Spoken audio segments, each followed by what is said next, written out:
Digital अरेस्टची खोटी भीती दाखवून चक्क एका प्राध्यापकाला 51 लाख रुपयांचा गंडा घालण्यात आला।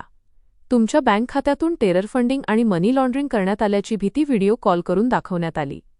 गुन्ह्यातून नाव काढायचे असेल तर पैशांची मागणी करण्यात आली।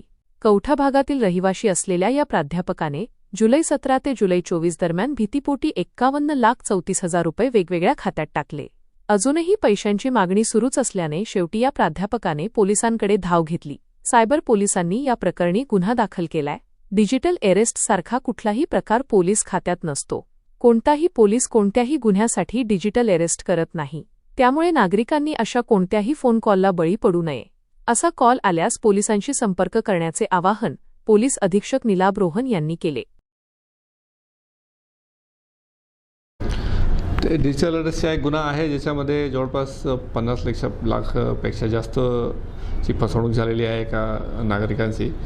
तर ह्याच्यामध्ये एक माझ्या सर्वांना आवाहन राहील की डिजिटल अरेस्ट सारखा कुठलाही प्रकार कायद्यामध्ये लॉमध्ये नाही आहे। पोलीस कधीही कोणाला व्हिडिओ कॉल करून डिजिटल अरेस्ट करणे हे शक्य नाही आहे, पॉसिबल नाही आहे। हे सगळी एक गँग आहे जे झारखंड, बिहार आणि मध्य प्रदेशमध्ये खूप सक्रिय आहे आणि हे लोकांची फसवणूक करण्यासाठी लोकांना रॅन्डमली कॉल करतात। कॉल करून त्यांना विचारतात की आम्ही CBIकडून बोलतो की आम्ही NIA किंवा सेंट्रल एजन्सीचं नाव घेतात।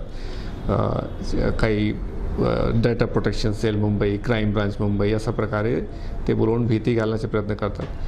ते युनिफॉर्ममध्ये पण असतात बरेच वेळी आणि त्यांना लोकांना इमिडिएटली सांगतात की तुमच्या नावे असं तुमच्या आधार कार्डवर किंवा तुमच्या पॅन कार्डचं दुरुपयोग झालेला आहे आणि दुरुपयोग करून कोणीतरी त्याच्यामध्ये काही क्राईम दाखवण्याचे प्रयत्न करतात। त्याच्यामध्ये लोक घाबरतात आणि इमिडिएटली त्याला प्रतिसाद द्यायला सुरुवात करतात की आमचं यूज झालेलं नाही आहे वगैरे वगैरे। ही सगळी एक गँग आहे। कुठल्याही प्रकारचे डिजिटल अरेस्ट पॉसिबल नाही आहे।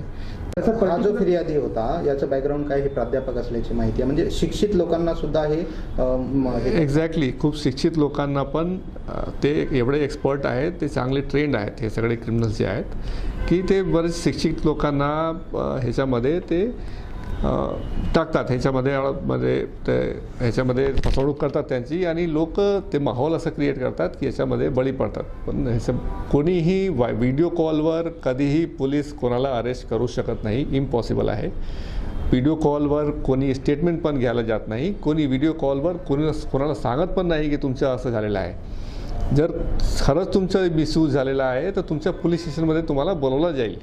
कोणी व्हिडिओ कॉलवर किंवा कॉल करून तुम्हाला कधीही सांगणार नाही की तुमचं मिसयूज झालेलं आहे।